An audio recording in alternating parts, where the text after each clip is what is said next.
Be informed. Be alert. The information you need to know about COVID-19 vaccine. Right here, right now, on The Vax.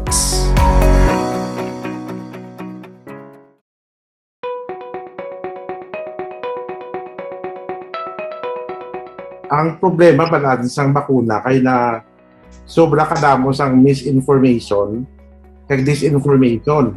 Probably it's the side effect of social media. Kay kadamo-damo sang nagina-post nga hindi man fact related, pala. Hindi siya factual, hindi siya fact check. Daw gina-magnify pa kung kaisa mga balita. Like sobra ka magnified sa anaphylaxis. Anaphylaxis is the severe allergy. Pero kung lang tawon wala ang data sa Pfizer, for example. Kasi as of now, there were sa February 12, wintanaw ko ang data, may ara na 150 million doses na nahatag all over the world.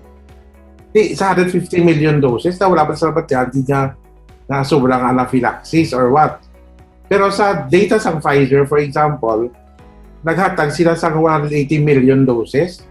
Ang nakita malakas na anaphylactic yung mga reactions, 21 man lang kabilog.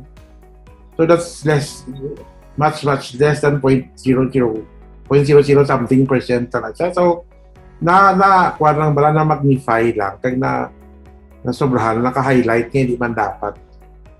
Ang ako niya ka suggestion, just like i-echo ko ginabasa talaga niya tao nga in the know, ang pinaka-best vaccine is what is available to us. Kaya hulat kita sa wala, base ulat sa may maabot. Kag ang concern natin about efficacy, hindi man kita mo naka-issue kasi ang efficacy kag ginabawisan natin pero may kag ginaawayan na talaga tao is it's efficacy para mag-prevent sang mild symptomatic COVID. Pero kung talawon mo, across all these products na ginahatag sa aton nga brands ang vaccines, 100% pa niya ang ilang prevention sa severe nga COVID, which is what we ginahadlokan naton kaya this causes hospitalization and death. Kung lang tawon mo bala ang gintalaw ko gani ang gin-release nga data sang Department of Health sang March 3 or March 2 to. As of the present, ang napatay, ang napangyari, ang nalatnad na sang COVID, yung masakit, nasa 580,000 ka Pilipino. Out of the 580,000 ka Pilipino, ang napatay nila sa ila daw mga 12,000. So, roughly, hindi siya mo ang real epidemiologic, wala nga data ka or pag-solve sa iya. Pero roughly lang tawad mo lang, mga 2% sa nagmasakit na patay.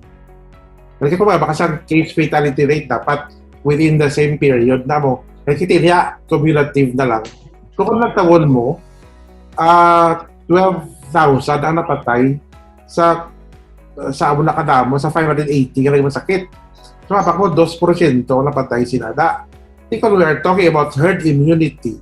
Diba ang herd immunity very byword na sumutan ng dalag. That means most of the people will have antibodies para nga virus ang latnan ng mikrobyo kaya ma-protect natin ang mga hindi pwede bakunahan. As of now, children cannot be vaccinated kasi wala pa sa clinical trial to prove na effective and safe sa ila. So, para ma-protect natin ang mga hindi pwede bakunahan, dapat ma-achieve natin ang 70% sa talang niya tao nga mag-develop sa immunity.